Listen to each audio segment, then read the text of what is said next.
suddenly everybody started running for the doors, and you could have had a complete collapse of the financial markets.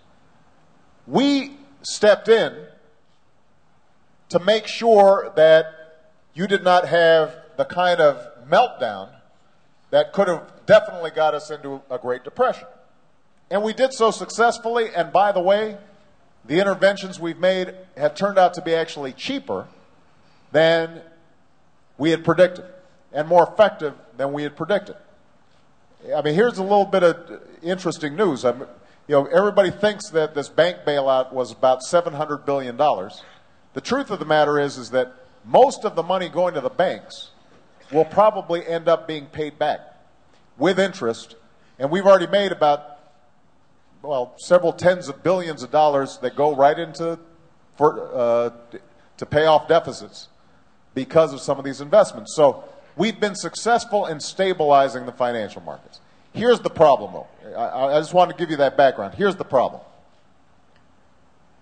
Having been way too easy in terms of giving credit, now banks have swung in the opposite direction, and they're not giving any credit to some very credit-worthy businesses. They used to say yes to everything. Now they're just saying no to everything. And part of what our message to the banks is, the taxpayers were there for you to clean up your mistakes. You now have a responsibility to be there for the community now that we're bearing the brunt of a lot of these problems that you caused. In fairness to some of the banks, what they'll tell you is, well, the regulators are telling us we've got to build up our capital reserves. We still have some bad loans on our books.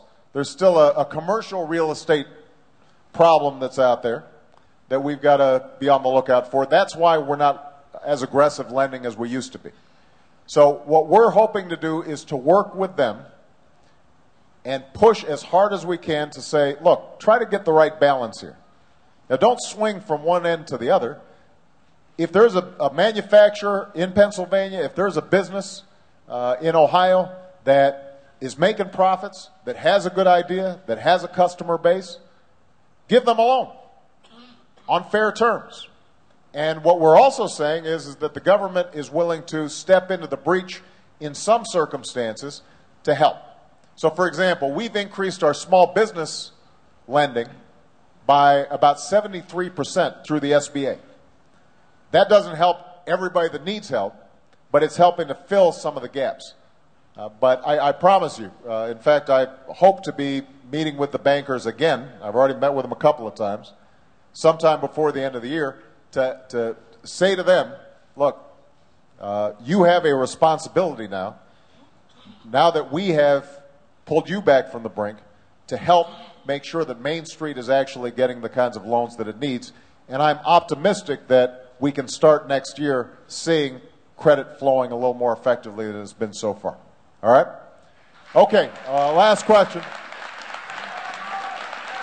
Last question. I'm going to go to that guy right there. That guy right there in the blue shirt. There you go. No, this one right here. Too many blue shirts here. Right here.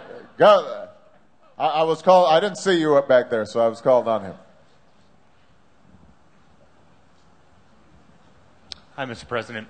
That gentleman over there, he asked a funny question, so I don't really have anything. I want to know if my wife had a question. There? If not, I'd like to pass it off to this nice woman next to me who really has something to say. Oh, look at that. All right, go ahead. Go ahead. Mr. President, thank you for coming to Lehigh Valley, and I appreciate you taking up the health care reform. I think it's a very important issue. My question is actually related to what you just ended on, your point, and that is about the investments going on Wall Street. Are you confident that there have been enough safeguards put in place so that we don't run over that cliff again with these irresponsible, risky investments? No. I mean, here's what happens. Let me say this. Congress works incredibly hard, and you guys have a great congressional delegation. But I think they'll testify to the fact that Congress moves, let's say, deliberately. I mean, it takes it takes time to get things done in Congress, and it's the Senate in particular, just because the way the rules are constructed. These days you need 60 votes for everything because of the filibuster, which it used to be was applied rarely, but now the opposition just evokes it for everything. I mean, you can be trying to pass a bill to rename a post office, and they'll say, no, we need 60 votes for that. And we need 2 weeks of debate.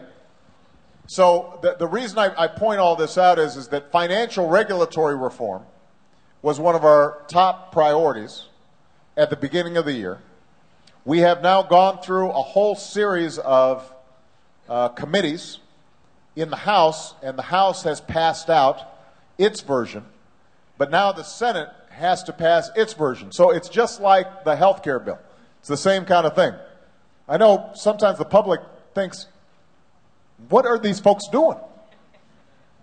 Well, part of it is that you've got 3 or 4 or 5 different committees, all who think that they're in charge of the thing.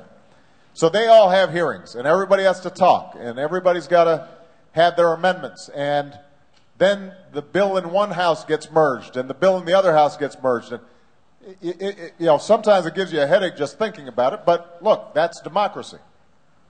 That's part of what makes our government stable, is it's not easy to get anything done. But it's also what makes it frustrating when we have emergency situations. Now, we have put forward a very specific set of financial reforms that involve making sure that if you've got these really big companies, the J.P. Morgans or the Goldman Sachs or these companies that have been called too big to fail, well, you know what? If you're that big, then you better have a whole bunch of safeguards so that we don't have to bail you out if you make bad mistakes. And so that's one part of the reform. Another part of the reform is a consumer watchdog that actually has some teeth, because everybody here has a story to tell about a credit card company that suddenly jacks up your rates, or a loan that had a fine print that you didn't understand and there's a balloon payment someplace. We want to make sure that that regulatory framework is much more effective. We want to set in place mechanisms so that if there is a big bank that is getting into trouble, or for that matter an insurance company like AIG that's getting into trouble, that there's a way of essentially quarantining them so that they don't infect the rest of the financial system. So there are a series of different provisions. And if we get this package passed, then we will have the safeguard in place to make sure this stuff doesn't happen again. But